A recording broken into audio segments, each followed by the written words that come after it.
Hello दोस्तों, PCM education centre पर आपका स्वागत है। यहाँ हम लोग लाइव हैं और सबसे पहले वीडियो को आपको लाइक कर देना है, चैनल को सब्सक्राइब कर लीजिए और इस वीडियो को दोस्तों के साथ शेयर कीजिए। यदि आपको कोई भी प्रॉब्लम होता है तो यहाँ आपको कॉन्टैक्ट नंबर दिया गया है, इस पर या तो आप कॉल कर सकते हैं या व्हाट्सएप कर सकते हैं। और एक केमिस्ट्री के जो ऑब्जेक्टिव है क्लास 12th के बउआ, क्लास 12th के बच्चों के लिए केमिस्ट्री के मोस्ट इंपॉर्टेंट यहाँ पर ऑब्जेक्टिव क्वेश्चन हम लोग लेकर आए हैं और ये पार्ट 5 होने वाला है। 4 पार्ट इससे पहले आपको डिस्कस कर दिए हैं, है ना। तो 5वां होने वाला है और 2023 बउआ 2023 के जो एग्ज़ाम है उस एग्ज़ाम के लिए मोस्ट इम्पोर्टेंट ये वीडियो होने वाला है। और चलिए यहाँ पर हम लोग शुरू करते हैं। शुरू होने से पहले ही आप पहले वीडियो को लाइक कर दीजिए और दोस्तों के साथ इसको शेयर कीजिए। चलिए यहाँ पर क्वेश्चन आप पढ़ना शुरू कीजिए। क्या है क्वेश्चन? सबसे पहला क्वेश्चन ये कहा गया कि निम्नलिखित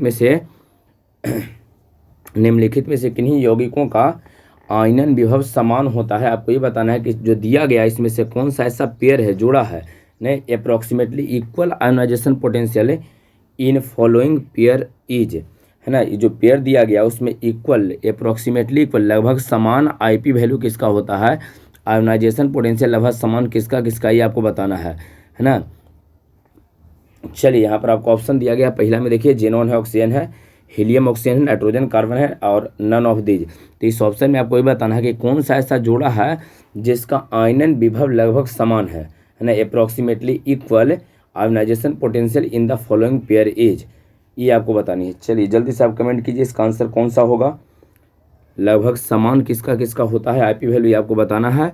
ऑप्शन ए में दिया गया है जेनॉन ऑक्सीजन है, हीलियम ऑक्सीजन बी में दिया गया है, नाइट्रोजन कार्बन सी में है और डी में कहा गया कि इसमें से कोई नहीं है, नन ऑफ दीज। चलिए बिल्कुल जिसका ये आंसर आ रहा है वो सभी लोग सही हो।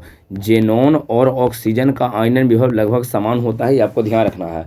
और पीछे के वीडियो में भी, है ना, पीछे का जो चौथा पार्ट था उसमें 25 क्वेश्चन करवाए थे और यहाँ क्वेश्चन नंबर 26 से हम लोग शुरू किए हैं बुआ। तो 25 क्वेश्चन पहले ही आपको करवा दिए हैं और 26वां क्वेश्चन से शुरू किए हैं। तो यहाँ पर देखिए, और उस वीडियो में भी आपको डिस्कस किए थे कि जेनॉन जो होता है, जेनॉन का आयनन विभव 1170 होता है और ऑक्सीजन का आयनन विभव 1175 होता है किलो जूल प्रति मोल के आसपास। तो चलिए यहाँ आपको ध्यान रखना है कि इसमें ऑक्सीजन और जेनॉन जो होता है, जेनॉन और ऑक्सीजन का आयनन विभव लगभग समान होता है। चलिए आपको कंप्लीट हो गया है।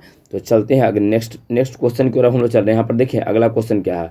अगला क्वेश्चन में आपको ये कहा गया हुआ 27 नंबर क्वेश्चन में पढ़िए, एक CO3 के लिए निम्नलिखित में से कौन सही है ना। Which one of the following is correct for XeO3। XeO3 जो होता है बुआ, इस XeO3 के लिए कौन सा सही है। और 4 ऑप्शन आपको दिया गया है, रंगहीन होता है, विस्फोटक होता है, पिरामिड होता है और इसमें से सभी, है ना। ये आपको बताना है कि XeO3 क्या होता है। आप यहाँ पर ऑप्शन जल्दी से पढ़ लीजिए, रंगहीन है, विस्फोटक है, पिरामिड है और इसमें से सही, ये आपको बताना है कि इसमें से कौन सही इसका है। चलिए जल्दी से कमेंट कीजिए XeO3 के लिए कौन सही है। बिल्कुल बउआ, जिसका आंसर आ रहा है डी वो लोग सभी सही हो। ये विस्फोटक होता है, बी भी सही, लेकिन यहाँ पर ध्यान रखिएगा इसमें टोटल, एक तो रंगहीन होता है, डायामैग्नेटिक हो जाता है तो रंगहीन रहेगा। सेकंड विस्फोटक होता है और इसका शेप, है ना, जो पिरामिड जैसा इसका शेप होता है, इसका शेप पिरामिड जैसा होता है। तो आपको ध्यान रखना है बउआ कि इसका आंसर जो होगा ये सभी हो जाएगा, डी आपका इसका आंसर आ जाएगा सभी। बात क्लियर है यहाँ तक? चलिए अगर यहाँ तक क्लियर है तो अगेन अगला क्वेश्चन की हम चल रहे हैं। कहा गया है बुआ कि जेनॉन XC के तीनों फ्लोराइडों की संरचना, XC का 3 फ्लोराइड कौन कौन है बुआ, तो XCF2 एक पढ़े होंगे, XCF4 एक पढ़े होंगे और एक XEF6 होता है, 3 फ्लोराइड है ना। XCF2 है, XCF4 है, XCF6 है। तो आपको ये बताना है कि तीनों जो फ्लोराइड होता है बुआ, इसके व्युत्पत्ति, है ना, या तीनों फ्लोराइडों के संरचना की उत्पत्ति किस सिद्धांत पर या किस सिद्धांत के आधार पर किया जाता है ना। यहाँ पर क्वेश्चन आप टोटल पहले पढ़ लीजिए। ये कहा गया कि जेनॉन के तीनों फ्लोराइडों के संरचना की उत्पत्ति किस सिद्धांत के आधार पर, है ना, किस सिद्धांत के आधार पर किया जाता है। चलिए जल्दी से आपको बताना है बुआ कि जेनॉन का जो तीनों फ्लोराइड अभी आपको लिख रहे थे, XCF2 है, XCF4 है, XCF6 है, उसके संरचना की उत्पत्ति किस सिद्धांत के आधार पर हम लोग करते हैं, आपको बतानी है। ऑप्शन दिया गया यहाँ पर, सबसे पहला ऑप्शन आपको है, यहाँ देखिए जो लिखा गया VSEPR आर लिखा गया है, इसको पूरा हम लोग बोलते हैं वेस्पर थ्योरी कहा जाता है। Valence shell electron pair repulsion, फिर से valence shell electron pair repulsion जो है इसको वेस्पर थ्योरी कहा जाता है। दूसरा इसमें पॉलिंग है, तीसरा इसमें हुंड है और इसमें से कोई नहीं। तो आपको ये बताना है कि किस सिद्धांत के आधार पर जेनॉन के तीनों फ्लोराइडों के संरचना का वर्णन किया जाता है या उसके उत्पत्ति के बारे में वर्णन किया जाता है। तो कौन सा है? बिल्कुल जिसका इसका ये आंसर आ रहा है सभी लोग सही हो, ये इसका आंसर रहेगा बुआ। इसमें ये में वेस्पर थ्योरी के आधार पर किया जाता है। तो आपको ध्यान रखना है कि वेस्पर थ्योरी एक मोस्ट इंपॉर्टेंट क्वेश्चन है। वेस्पर थ्योरी का पूरा नाम क्या हुआ बुआ? तभी आपको समझाया था कि valence shell electron pair repulsion है ना। Valence shell electron pair repulsion के आधार पर जेनॉन के तीनों फ्लोराइडों के संरचना का वर्णन किया गया है, ये आपको ध्यान रखना है। चलो अगला क्वेश्चन की ओर, जिसका जिसका ये आंसर है वो सभी लोग सही हो। और नेक्स्ट क्वेश्चन के हम लोग चलते हैं। और ये कहा गया है वो यहाँ पढ़ो ये कहा गया इसमें इस क्वेश्चन 29 क्वेश्चन में कहा गया the valency of inert gas is, है ना, अक्रिय गैसों की संयोजकता होती है। अक्रिय गैसों की संयोजकता आपको बतानी है, वैलेंसी बताना है कि अक्रिय गैसों की संयोजकता कितना होता है। संयोजकता कहने का मतलब होता है कि संयोग करने, कोई से मिलने की क्षमता, है ना। तो ये बताना है कि अक्रिय गैसों जो होता है, मतलब जो अक्रिय गैस है उसको किसी दूसरे के साथ मिलने की क्षमता होता है या नहीं होता, ये आपको बताना है। या ये बताइए कि उसकी संयोजकता कितना होता है, वैलेंसी कितना होता है। ऑब्वियसली ये हो जाएगा, अक्रिय गैसों के पास क्या होता है वो फुलफिल ऑर्बिटल होता है। तो जब फुलफिल ऑर्बिटल है तो उसके पास किसी दूसरे से संयोग करने की क्षमता होगा ही नहीं। इसका मतलब इसका आंसर 0 रहेगा, ये आपका आंसर हो जाएगा। अक्रिय गैसों की संयोजकता, एकदम इसको ध्यान रखो, अक्रिय गैसों की संयोजकता जो होता है, वैलेंसी जो होता है वो 0 होता है, ये इसका आंसर रहेगा। और जिसका इसका ये है सभी लोग सही हो। अगला क्वेश्चन क्यों चलते हैं। और नेक्स्ट क्वेश्चन में कहा गया कि निम्नलिखित में से किसका आकार रैखिक होता है। Which one of the following है जो लीनियर शेप। लीनियर शेप किसका होता है ये आपको बताना है। रैखिक कौन होता है, पीछे के वीडियो में इसका डिस्कशन किए हैं, है ना। पार्ट जो बउआ 4 था उस पार्ट 4 में हम लोग इसका डिस्कशन कर चुके हैं कि कौन रैखिक है। यदि आपको याद है तो ठीक है, नहीं तो पीछे के वीडियो आपको देखना पड़ेगा बउआ। और यहाँ पर आपको समझा देते हैं कि बी इसका आंसर रहेगा। XCF2 का आकार रैखिक होता है बउआ, ध्यान रखिएगा बी। XCF2 का आकार आपका रैखिक होता है। XCF2 जो है उसका आकार रैखिक होता है। यदि पीछे के वीडियो आप नहीं देखे हो तो उसका लिंक हम डिस्क्रिप्शन बॉक्स में आपको दे देंगे, आराम से उसको देख लीजिएगा, ठीक है।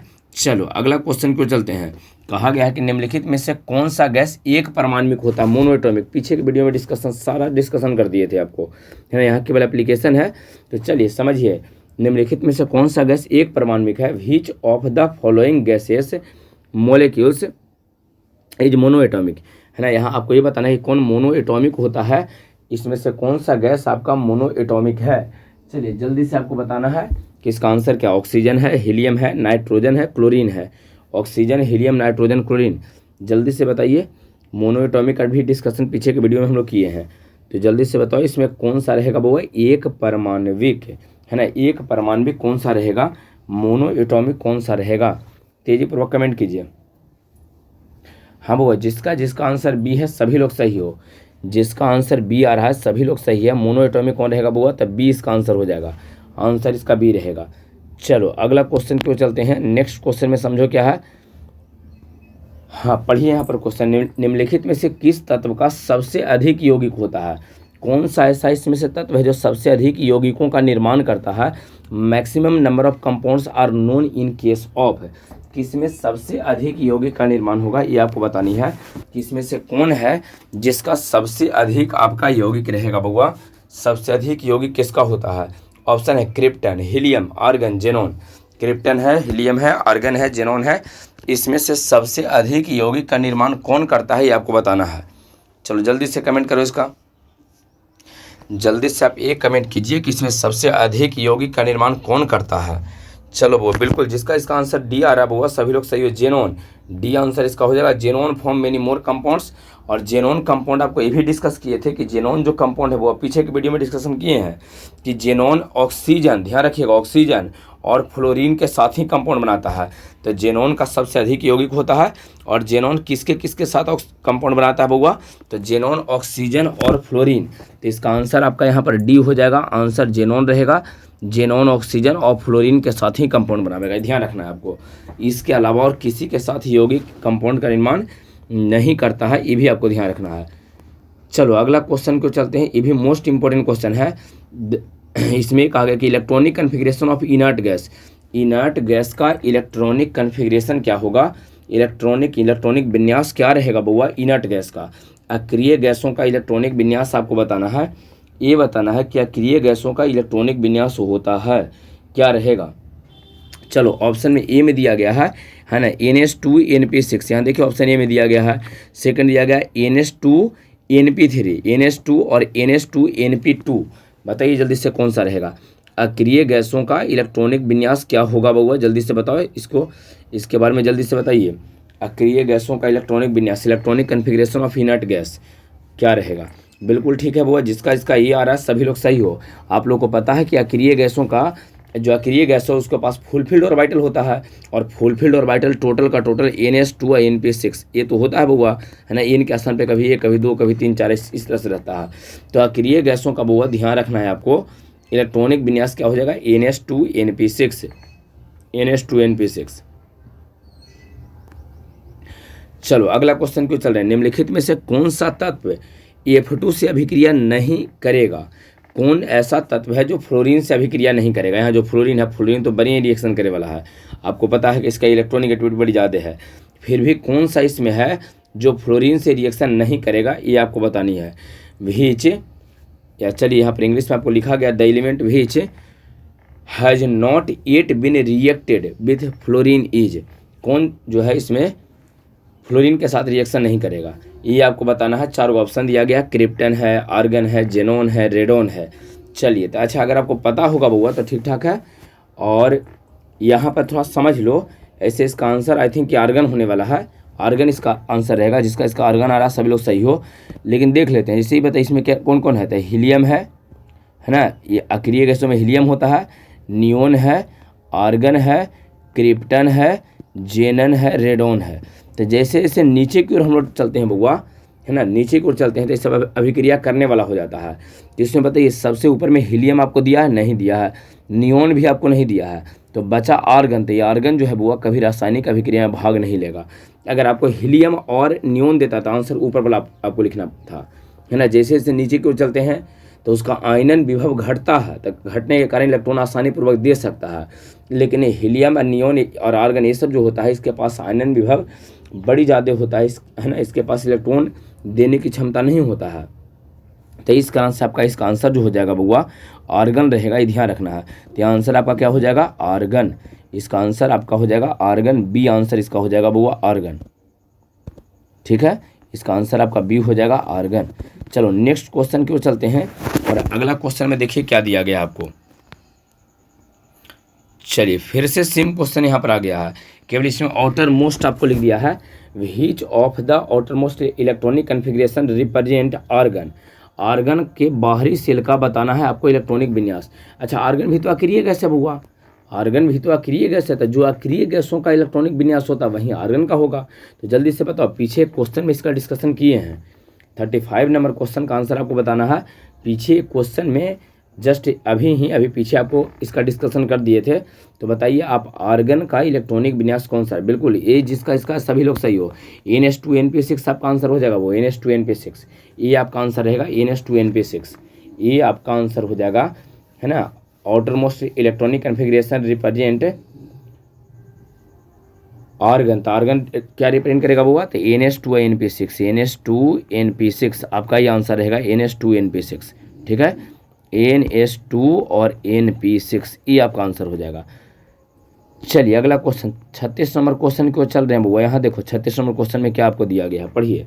कंपाउंड है ना, कंपाउंड नहीं है, यहाँ लिखा गया complete hydrolysis of XCF2 and XCF4, है ना। Complete hydrolysis of XCF2 and XCF6 results in the formation of, आपको ये बताना है कि XCF2 और XCF6 के जल से अभिक्रिया के पश्चात क्या आपको प्राप्त होगा जब पूरी तरह से जल से रिएक्शन कर लेगा। था कंप्लीट हाइड्रोलिसिस लिखा है ऊपर, देख लो इंग्लिश वाला में लिखा गया कंप्लीट हाइड्रोलिसिस, पूरी तरह से जल के साथ इसका अभिक्रिया करवाएंगे तो आपको क्या प्राप्त होगा। तो यहाँ सब आपको थोड़ा सा एक बात ध्यान रखना है बउआ कि XCF4 और XCF6 जो होता है, अगर इसका कंप्लीट हाइड्रोलिसिस कराओगे, जल के साथ अभिक्रिया कराओगे, तो HCO3 कंपाउंड का आपका निर्माण करता है, HCO3 बनाता है। तो कौन सा कंपाउंड बनाएगा बउआ? HCO3। तो आपका आंसर आ जाएगा इसमें डी, HCO3 आपका यहाँ पर आंसर हो जाएगा बउआ। यहाँ जो है आंसर में आपको क्या लिखना है? तो HCO3 कंप्लीट हाइड्रोलिसिस पर, है ना। इन जनरल HCF4 जेनोन देता है, HCF4 आपको जेनोन देता है, लेकिन जब पूरी तरह से उसको रिएक्शन करवा दोगे ना, तो ऑक्सीजन के साथ भी जाके कंबाइन होकर HCO3 का निर्माण करेगा। तो वास्तव में आपका आंसर यहाँ पर जो रहेगा बउआ HCO3 ही हो जाएगा, ये ध्यान आपको रखना है, HCO3 रहेगा। चलिए 36 के बाद अगला क्वेश्चन 37 नंबर क्वेश्चन की ओर चल रहे हैं। यहाँ कहा गया है कि what is hybridisation of xenon. यहाँ लिखा गया बउआ कि what is hybridisation of xenon in HCO3। HCO3 में आपको बउआ जेनोन का प्रसंकरण डिस्कस करना है या बताना है कि जेनोन का प्रसंकरण क्या होगा, है ना। तो चलिए जल्दी से इसके बारे में आप बताइए। आप निकाल सकते हो टोटल वैलेंस इलेक्ट्रॉन, आप निकाल के इसको बना सकते हो। तो टोटल वैलेंस इलेक्ट्रॉन आप निकालिए, निकाल के बनाइए, बनाने के बाद ये आपका sp3 आ जाएगा। तो टोटल जब इसको सोल्व करोगे तो sp3 आपका आ जाएगा। ये आंसर इसका रहेगा बउआ sp3। HCO3 का प्रसंकरण, HCO3 में बउआ जेनोन का प्रसंकरण क्या आ जाएगा? तो यहाँ पर जेनोन का जो आपका प्रसंकरण रहेगा बउआ, यहाँ पर ध्यान रखना है sp3 आपका हो जाएगा आंसर। sp3 कौन सा रहेगा? sp3, ठीक है। चलो अगला क्वेश्चन क्यों चलते हैं, और अगला क्वेश्चन में आपको दिया गया है, यहाँ समझो। नेक्स्ट क्वेश्चन में क्या है? What is the half life of radon. कहा गया है कि रेडोन का हाफ लाइफ कौन सा रहेगा, ये आपको बतानी है। रेडोन का हाफ लाइफ जो रेडियो सक्रिय होता है, तो चलो 10 दिन है, 4.56 दिन है, 3.82 दिन है और 5.46 दिन है। तो आपको रेडोन का अर्ध आयु काल बताना है, हाफ लाइफ टाइम बताना है। किसका? रेडोन का अर्ध आयु काल क्या रहेगा। चलिए अगर आप हिंदी में इसका आंसर मतलब हिंदी में क्वेश्चन लिखना चाहते हैं तो लिख लीजिए कि रेडोन का अर्ध आयु काल होता है, रेडोन का अर्ध आयु काल होता है, ये आपको बताना है। और यहाँ पर आपको ऑप्शन जो दिया गया है वो इसमें देख लो, 10 दिन है, 4.56 दिन है, 3.82 दिन है और 5.46 दिन है। चलो जल्दी से कमेंट करना है कौन सा रहेगा। बिल्कुल जिसका सी आंसर वही लोग सही हो। 3.8 बउआ, 3.82 इसका आंसर रहेगा। तो जिसका भी बउआ सी आ रहा है 3.82 दिन आ रहा है बउआ, 82 डेज आ रहा है, वो सभी लोग सही हो। तो इसका आंसर आपका कौन सा हो जाएगा? सी हो जाएगा बउआ। चलो अगला क्वेश्चन की ओर चलते हैं। ये 39 नंबर क्वेश्चन है। कहा गया कि which of the following noble gases is most soluble in water. कहता है कि इसमें से कौन सा अक्रिय गैस जो है बउआ, इस अक्रिय गैसों में, नोबेल गैसों में कौन जल में आसानी पूर्वक घुलेगा, सबसे अधिक घुलनशील होगा, जल में सबसे अधिक घुलनशील। कौन सा ऐसा इसमें एलिमेंट है जो जल में आसानी पूर्वक घुल जाएगा, ये आपको बतानी है। जल में आसानी पूर्वक कौन सा घुलेगा, जल में आसानी पूर्वक कौन सा घुलेगा, ये आपको बताना है।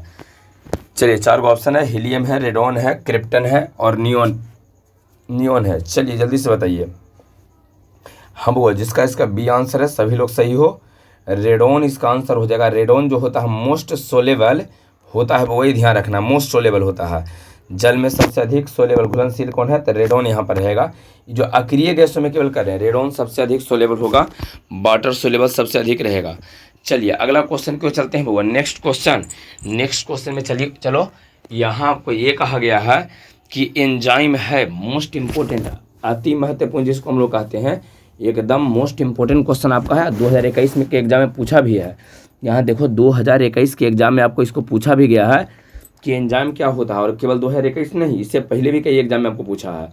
तो एंजाइम क्या, व्हाट इज एन एंजाइम। पहला दिया गया कार्बोहाइड्रेट होता है, लिपिड होता है, प्रोटीन होता है, इनमें से कोई नहीं। आपको ये बताना है कि एंजाइम क्या है। चलिए अगर आप लोग थोड़ा बहुत भी अगर बायोलॉजी के बारे में पढ़े, बायोलॉजी में जानते होंगे, तो इसका आंसर आप दे दीजिएगा, क्योंकि बायोकेमिस्ट्री से रिलेटेड है। तो यहाँ समझिए एंजाइम जो होता है बउआ, बिल्कुल जिसका सी आंसर वो लो सही हो, सी वाले सभी लोग सही है। तो अधिकतम जो बउआ एंजाइम है वो प्रोटीन ही रहता है, या प्रोटीन में आपको समझो कि एंजाइम ही होता है, तब प्रोटीन इसका आंसर हो जाएगा। एंजाइम बताओ, एंजाइम क्या रहेगा बउआ? तो एंजाइम क्या होता है, प्रोटीन ही होता है। समझिए कि मैक्सिमम एंजाइम जो आपका रहेगा प्रोटीन ही रहेगा। इसका आंसर आपका सी हो जाएगा, प्रोटीन। इसमें कार्बोहाइड्रेट आंसर नहीं होगा बउआ, आपका लिपिड नहीं होगा, ये ध्यान रखना, कार्बोहाइड्रेट या लिपिड नहीं रहेगा। आपका आंसर इसमें सी हो जाएगा, प्रोटीन ही होगा बउआ। जिसका इसका सी था वो सभी लोग सही हो। चलो अगला क्वेश्चन की ओर चलते हैं। कहा गया है कि निम्नलिखित में से कौन सा धातु, समझिए, which metal exist in liquid phase at room temperature. कौन सा धातु दिया गया है, समझो बउआ, यहाँ धातु एक वर्ड है। कौन सा धातु जो है बउआ द्रव्य अवस्था में होता है, रूम के टेम्परेचर, कमरे के ताप पे रखेंगे ना। जैसे देखिए लोहा है, तो लोहा को जब रूम टेम्परेचर पर हम रखते हैं, कमरा में रख देते हैं, तो ठोस अवस्था में होता है। तो उसी प्रकार से एक धातु बताना है जो कमरे के ताप पर द्रव्य अवस्था में होता है, द्रव वाला अवस्था में रहेगा, है ना, that exist in liquid phase at room temperature. कौन सा धातु बताना है। तो चलो जल्दी से इस पर कमेंट करो तो बउआ, कमेंट करो जल्दी से। कौन सा धातु, जिंक है, पारा है, है ना, ब्रोमीन है, और H2O जल है। तो जल तो है ना, जल तो धातु है नहीं, ब्रोमीन भी आपका धातु नहीं है, जिंक और पारा धातु होता था। पारा आप देखोगे थर्मामीटर में रहता है बउआ। तो कमरे के ताप पर ध्यान रखिएगा, Hg पारा आपका धातु है, Hg आपका धातु है जो कमरे के ताप पर द्रव्य अवस्था में होता है, ध्यान रखना है। Hg एक ऐसा धातु होता है बउआ जो कमरे के ताप पर द्रव्य अवस्था में होता है। तो इसका आंसर आपका Hg हो जाएगा। यहाँ धातु पूछा है, अगर इसी में अधातु जोड़ देता ना बउआ तो ब्रोमीन इसका आंसर हो जाता, है ना। ब्रोमीन के बारे में भी आप लोग पढ़े होंगे कि ब्रोमीन द्रव्य अवस्था में होता है, लेकिन ब्रोमीन अधातु होता है। ब्रोमीन जो आपका है वो अधातु होता है, और पारा जो Hg है वो धातु आपका होता है। तो चलिए यहाँ पर आपका आंसर क्या रहेगा ये आपको बतानी है। यहाँ पर बताइए, धातु के बारे में कहा है, बताइए कि यहाँ पर कौन सा ऐसा धातु है बउआ, कौन सा ऐसा धातु है जो कमरे के ताप पर धातु में द्रव्य अवस्था में होगा। तो Hg आपका हो जाएगा पारा, Hg इसका आंसर ई हो जाएगा, ठीक है। लेकिन अधातु कहता है तो हम लोग ब्रोमीन का प्रयोग करते हैं। दोनों मोस्ट इंपॉर्टेंट है, दोनों क्वेश्चन पूछता है, दोनों ही क्वेश्चन आपको पूछता है। तो चलिए अगला क्वेश्चन क्यों चलते हैं बउआ। और नेक्स्ट क्वेश्चन में आपको दिया भी गया है, सेम क्वेश्चन है। देखिए नेक्स्ट क्वेश्चन में जो आपको कह रहे थे सेम क्वेश्चन है। निम्नलिखित में से कौन सा अधातु साधारण ताप पर द्रव्य अवस्था में होता है। कौन सा अधातु लिखा है ना, which non metal exist in liquid phase at room temperature. Room के टेम्परेचर पर कौन द्रव्य अवस्था में रहेगा। लेकिन इस बार आपको चाहिए कोची बउआ, अधातु। तो अधातु में भी आपको बता रहे थे। चलो जल्दी से इसको कमेंट कर सकते हो। हालांकि अभी आपको इसका आंसर बताएं बउआ, Hg नहीं होगा बउआ। क्यों, क्योंकि धातु है, धातु Hg अगर धातु कहता तब Hg लेते, लेकिन यहाँ बोला है बउआ कि अधातु था। धातु में आपका ब्रोमीन हो जाएगा, Br, ब्रोमीन आपका रहेगा। बात क्लियर है यहाँ तक, सबको यहाँ तक समझ में आया है। चलिए यहाँ तक अगर क्लियर हो गया बउआ तो अगला क्वेश्चन की हम लोग चल रहे हैं। पी ऑर्बिटल, है ना, पी ऑर्बिटल का आकार, एकदम आसान सा क्वेश्चन, ये तो है ना लोअर क्लास का बच्चा बता देगा। पी ऑर्बिटल का आकार बताओ, पी ऑर्बिटल का आकार जल्दी से बताइए। पी ऑर्बिटल का आकार क्या होता है। पी ऑर्बिटल का आकार होता है गोल, है ना, गोलीय होता है, डम्बेल होता है, डबल डम्बेल होता है, इनमें से कोई नहीं। जल्दी से बताइए पी ऑर्बिटल का आकार क्या रहेगा। तो बिल्कुल ठीक है बउआ, जिसका बी आंसर आ रहा है सभी लोग सही हो। डम्बेल के जैसा होता है, पी ऑर्बिटल का आकार डम्बेल का जैसा रहेगा, बी आंसर रहेगा बउआ। इसका आंसर आपका बी हो जाएगा। ऐसे आप समझ लीजिए, एस ऑर्बिटल का आकार गोलाकार होता है, पी ऑर्बिटल का आकार डम्बेल होता है, डी ऑर्बिटल का आकार डबल डम्बेल होता है ना, डबल डम्बेल होता है ना, गोलाकार है, डमरू के जैसा। डम्बेल मतलब डमरू, डम्बेल मतलब डमरू बउआ, और डबल डम्बेल मतलब द्विडमरू। तब पूछा था इसमें पी का आकार था, पी का आकार कैसा हो जाएगा कि डम्बल जैसा हो जाएगा। तो इसमें आपका आंसर कौन सा रहेगा बउआ, बी, बी इसका आंसर आपका हो जाएगा। चलो अगला क्वेश्चन क्यों चलते हैं। नेक्स्ट क्वेश्चन में देखिए आपको क्या दिया गया है, ध्यान दीजिए क्या कहा गया, पढ़िए इसको। कहा गया अभिक्रिया में, यहाँ पर उत्प्रेरक, अब डॉट कर दिया कि उत्प्रेरक क्या है बताइए, या उत्प्रेरक के बारे में आपको बताना है कि उत्प्रेरक। पहला ऑप्शन दिया है कि अभिक्रिया में भाग लेता है, ऐसा ऑप्शन दिया गया बुआ कि अभिक्रिया में भाग लेता है। उत्प्रेरक क्या है बुआ, तो ये कहा गया कि अभिक्रिया में भाग लेता है। बी में कहा गया कि अभिक्रिया में भाग नहीं लेता है, ऐसा कहा गया आपको। बी में कहा गया है कि यह अभिक्रिया में भाग नहीं लेता है। सी में कहा गया कि भाग लेता है किंतु कभी कभी भाग नहीं लेता है, भाग तो लेता है लेकिन कभी कभी भाग नहीं लेता, ऐसा कहा गया। डी में नन ऑफ दी। तो ये बताना है कि उत्प्रेरक के बारे में आपको बताना है बुआ कि उत्प्रेरक क्या करता है, अभिक्रिया में भाग लेता है, अभिक्रिया में भाग नहीं लेता है, या कभी भाग लेता है और कभी भाग नहीं लेता, ये आपको बताना है। चलिए जल्दी से कमेंट करो बउआ, जिसका इसका आंसर ए आ रहा है, ए आ रहा है, और सभी लोग सही हो। नहीं बउआ, सही नहीं है, ये तो बिल्कुल सही नहीं होगा। चलिए बी में है ना, भाग लेता ऐसा नहीं है, उत्प्रेरक कभी रासायनिक अभिक्रिया में भाग नहीं लेता, ध्यान रखिएगा, है ना। This substance which never takes participate in chemical reaction but it increases और डिक्रीजेज रेट ऑफ रिएक्शन, है ना। रासायनिक अभिक्रिया में भाग नहीं लेगा लेकिन अभिक्रिया के दर को घटा या बढ़ा देता है, उसको उत्प्रेरक हम लोग कहते हैं। तो उत्प्रेरक एक ऐसा पदार्थ है जो कभी रासायनिक अभिक्रिया में भाग नहीं लेगा। आपका परफेक्ट तौर पे आंसर बी आ जाएगा, है ना। ध्यान रखिएगा, उत्प्रेरक कभी भी रासायनिक अभिक्रिया में भाग नहीं लेगा बउआ, उत्प्रेरक रासायनिक अभिक्रिया में भाग नहीं लेता है। उत्प्रेरक जो है बउआ रासायनिक अभिक्रिया में भाग नहीं लेता है, बी इसका आंसर हो जाएगा, जिसका इसका बी था, सभी लोग सही हो। चलो अगला क्वेश्चन क्यों चलते हैं, नेक्स्ट क्वेश्चन बउआ, अगला क्वेश्चन क्यों चल रहे हैं। और नेक्स्ट क्वेश्चन में जरा देखिए क्या आपको दिया गया है।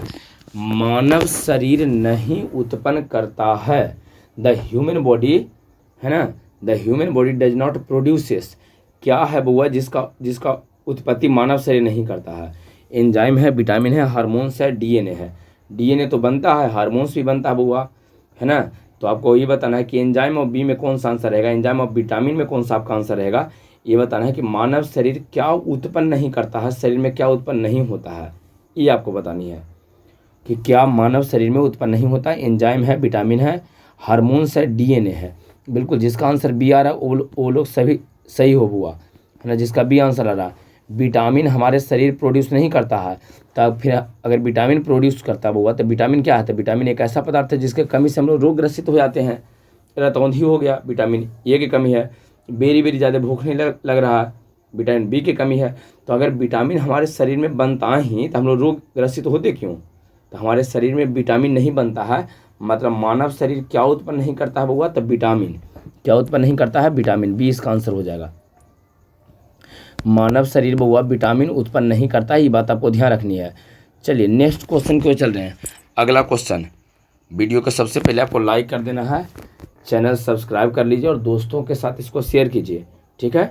चैनल को आपको सब्सक्राइब कर लेना है बउआ और दोस्तों के साथ इसको शेयर करना। चलो एक और question, the strongest acid is, सबसे अच्छा अम्ल, सबसे प्रबल अम्ल कौन सा है इसमें, ये आपको बतानी है कि सबसे प्रबल, सबसे स्ट्रॉन्ग एसिड इसमें कौन सा रहेगा।